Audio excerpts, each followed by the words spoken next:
A paz do Senhor Jesus, amados irmãos, nós começamos mais uma Escola Bíblica Dominical, hoje entrando na quarta carta escrita à igreja de Tiatira. E nós leremos capítulo 2, do verso 18 ao verso 29. Então, Apocalipse 2, do 18 ao 29. Diz assim o texto: E ao anjo da igreja de Tiatira escreve: Isto diz o Filho de Deus, que tem os olhos como chama de fogo e os pés semelhantes ao latão reluzente. Eu conheço as tuas obras e o teu amor e o teu serviço, e a tua fé e a tua paciência, e que as tuas últimas obras são mais do que as primeiras. Mas tenho contra ti o tolerares que Jezabel, mulher que se diz profetiza, ensine e engane os meus servos, para que se prostituam e comam dos sacrifícios da idolatria. E dei-lhe tempo para que se arrependesse da sua prostituição, e não se arrependeu. Eis que a porei numa cama, e sobre os que adulteram com ela virá grande tribulação, se não se arrependerem das suas obras.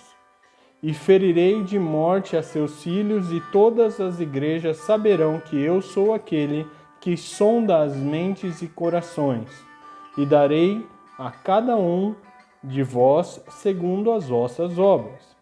Mas eu vos digo a vós e aos restantes que estão em Tiatira, a todos quantos não têm essa doutrina e não conheceram, como dizem, as profundezas de Satanás, que outra carga vos não porei.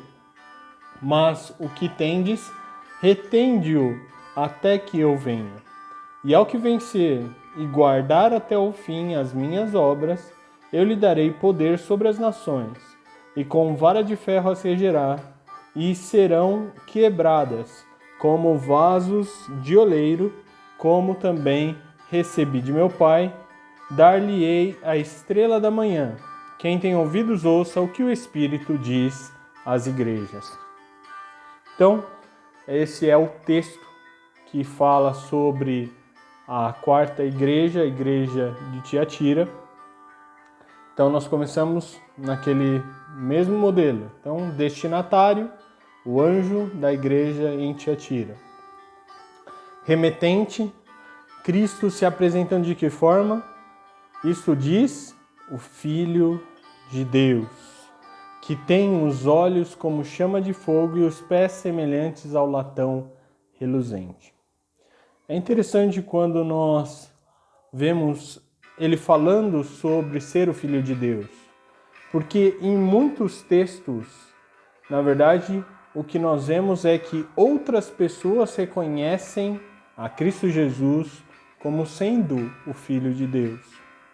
Ele poucas vezes se intitula o Filho de Deus, mas nós vemos na tentação o diabo falando, se tu és o Filho de Deus, por 3 vezes. Nós vemos todos aqueles que estavam possessos por algum espírito imundo, dizendo assim: o que nós temos contigo, Filho de Deus? E são vários os textos que relatam isso, mas eu queria falar um pouco sobre alguns textos de João 5. Então, abram as suas Bíblias no Evangelho escrito por João, capítulo 5, verso 24 e 25. Ok? João 5, 24 e 25 diz: na verdade vos digo, que quem ouve a minha palavra e crê naquele que me enviou tem a vida eterna e não entrará em condenação, mas passou da morte para a vida. Em verdade vos digo, que vem a hora, e agora é, em que os mortos ouvirão a voz do Filho de Deus, e os que a ouvirem viverão.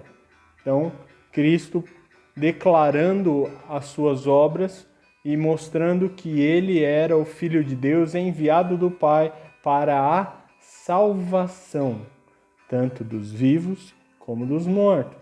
Aqueles que morreram esperando a manifestação do Mestre, do Messias, também alcançariam agora em Cristo Jesus a graça da salvação.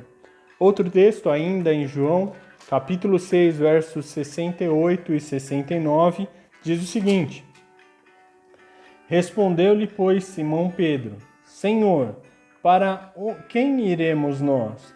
Tu tens as palavras de vida eterna, e nós temos crido e conhecido que tu és o Cristo, o Filho de Deus. Então, um testemunho de Pedro sobre quem era Cristo Jesus. Da mesma forma, quando nós vemos Filipe evangelizando lá em Atos, capítulo 8, verso 37, o eunuco no deserto, ele também pergunta, né? O que me é necessário para que eu seja batizado? Então Filipe responde, Atos 8, 37. E disse Filipe: é lícito, se crês de todo o coração. E respondeu ele e disse: creio que Jesus Cristo é o Filho de Deus. Então, as pessoas afirmando, porque a grande obra e o poder do Filho de Deus se revela na salvação, na obra redentora de Cristo Jesus. Paulo ainda escrevendo 2 Coríntios, capítulo 1, verso 19 e 20. Então, 2 Coríntios 1, verso 19 e 20. Paulo escreve da seguinte maneira: porque o Filho de Deus, Jesus Cristo, que entre vós foi pregado por nós, isto é, por mim e Silvano e Timóteo, não foi sim e não, mas nele houve sim. Porque tantas quantas promessas há de Deus, são nele sim, e por ele o amém, para a glória de Deus por vós. Então também ele introduzindo a sua segunda carta, a segunda epístola enviada à igreja de Corinto, ele começa o texto dizendo isso, né? Que aquele Jesus que foi pregado, esse é verdadeiramente o Cristo, e todas as promessas que nós temos de Deus para nós, são por ele o sim e o amém para a glória de Deus por nós. Ok? Então, este é como ele se apresenta. E ele não só se apresenta assim, mas é aquele que tem os olhos como um fogo. E é interessante porque Daniel também tem uma visão, em Daniel 10, versículo 6, que relata essa mesma coisa. E Apocalipse 1, 14 e também Apocalipse 19, verso 12, falam dessa mesma coisa. E quando nós vemos a ideia do fogo, e nós vamos ver o texto de Zacarias 13, verso 9. Então, Zacarias é o penúltimo profeta menor antes do Novo Testamento, então você pode voltar a Mateus, Malaquias. O próximo seria, o anterior, né? Seria Zacarias. Então, Zacarias, capítulo 13, verso 9, ele diz assim: e farei passar essa terceira parte pelo fogo, e a purificarei, como se purifica a prata, e o provarei, como se prova o ouro. Ela invocará o meu nome, e eu a ouvirei, direi, é o meu povo, e ela dirá, o Senhor é meu Deus. Então, o fogo é aquilo que purifica as nossas ações. Então, quando ele fala que os seus olhos são como fogo, nós então contemplamos ao Senhor que vê, conhece todas as coisas e julga todas as coisas para que elas sejam ou não aprovadas. Um outro texto que me chama a atenção e eu quero compartilhar com os irmãos nessa aula é 1 Coríntios, capítulo 3, verso 12 a 15. Também é um texto bastante conhecido, mas ele diz assim: e se alguém sobre este fundamento formar um edifício de ouro, prata, pedras preciosas, madeira, feno, palha, a obra de cada um se manifestará na verdade. O dia a declarará, porque pelo fogo será descoberta, e o fogo provará qual seja a obra de cada um. Se a obra que alguém edificou nessa parte permanecer, esse receberá galardão. Se a obra de alguém se queimar, sofrerá detrimento, mas o tal será salvo, todavia, como pelo fogo.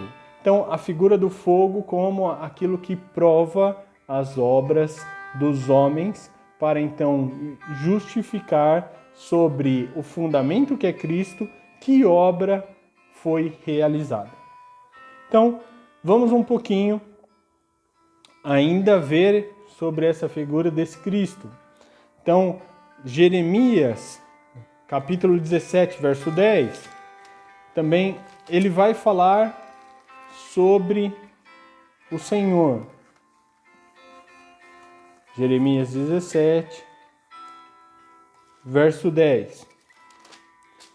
Diz assim: Eu, o Senhor, esquadrinho o coração, eu provo os pensamentos, e isto para dar a cada um segundo os seus caminhos e segundo o fruto das suas ações. Então, ele prova os corações e as mentes. Então, voltando ao nosso texto base, vamos ver quais eram as qualidades dessa igreja. Então, ele começa dizendo assim, no verso 19: Eu conheço as tuas obras, e o teu amor, e o teu serviço, e a tua fé, e a tua paciência, e que as tuas últimas obras são mais do que as primeiras. Então, essas são as qualidades apontadas por Cristo para essa igreja de Tiatira. E não são poucas essas qualidades, porque ele está falando das obras, está falando do amor, está falando do serviço. Então, não só ama, mas executa um serviço, um trabalho. E tem fé, continua tendo fé, a fé que vai levar à salvação. E também tem paciência, passado por momentos de dificuldade, de tribulação, e adquiriu paciência. E as suas obras, não, as últimas, são maiores do que as primeiras. Ou seja, ele está numa progressão em termos de fazer mais para Deus. Ele está se empenhando em fazer mais para Deus. Mas, começa assim o próximo versículo: mas tenho contra ti. E esse é o grande problema dessa igreja. Que toleras que Jezabel, mulher que se diz profetiza, ensine e engane os meus servos, para que se prostituam e comam dos sacrifícios da idolatria. E aqui a gente tem um grande problema, porque lá desde o princípio, antes mesmo deles entrarem na terra prometida, Deus já tinha estabelecido no seu concerto que eles não deveriam buscar outros deuses, né? Não deveriam se contaminar com as mulheres da terra onde eles iriam passar a possuir. Então, Êxodo 34:15 diz o seguinte: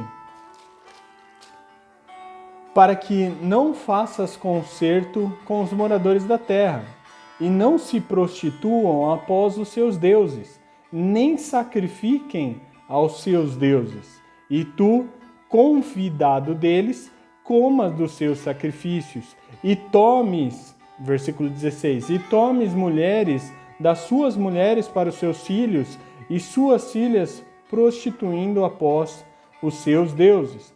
Façam que também teus filhos se prostituam após os seus deuses. Não farás para ti deuses de fundição. Então, desde o princípio, Deus é muito claro. Isso não é algo tolerável ao Senhor. Mas eles toleram. E tolerar é permitir. Você vê algo de errado e aceita. E isso não convém. Então, esse é o problema, o defeito que Cristo aponta para essa igreja, para que ela, então, seja transformada. Aqueles que estão envolvidos com isso, e aqui tem uma parte interessante, né? Porque não são todos os que seguem a Jezabel. Não são todos que executam essas obras de prostituição e comem aquilo que é sacrificado aos ídolos. Mas a parte que faz isso, Deus chama ao arrependimento. Esse é o desafio para Deus, se arrependa. E aqueles que não fazem, o desafio para eles são: mas o que tendes, retém até que eu venha. Verso 25 de Apocalipse 2. Então, o desafio para aqueles que estão no meio dessa prostituição e idolatria é: se arrepende, deixa essas obras e volte-se para Deus. Aqueles que não estão continue retendo aquilo que é o correto na sua vida até a vinda do Senhor. Permaneça na mesma porção até a vinda do Senhor. E aqui, diferentemente de como ele faz para as outras cartas, ele não diz só ao que vencer. Ele diz ao que vencer e guardar até ao fim as minhas obras. Isso me chamou um pouco a atenção, porque é diferente das outras cartas. Não simplesmente vencer esse desafio, mas guardar as obras. Guardar tudo aquilo que o Senhor ordenou para que seja executado. Você precisa vencer esse desafio, permanecer fiel, se arrepender dos seus erros, mas também guardar a palavra do Senhor até o fim. E o prêmio é: aquele que guardar até o fim, eu lhe darei poder sobre as nações, e com vara de ferro as regerá, e serão quebradas como vasos de oleiro, como também recebi de meu Pai, dar-lhe-ei a estrela da manhã. Então ele está dizendo de domínio, está dizendo de reinado, está dizendo de uma posição de liderança segundo a vontade do Filho, que tem toda a liberdade e autoridade, porque o Pai assim o deu a ele. Então ele nos dá também da sua autoridade, do seu poderio, para que possamos reinar juntamente com ele. Que os irmãos meditem nisso, guardem, pensem, e se tiverem dúvidas, podem entrar em contato. Que o Senhor vos abençoe.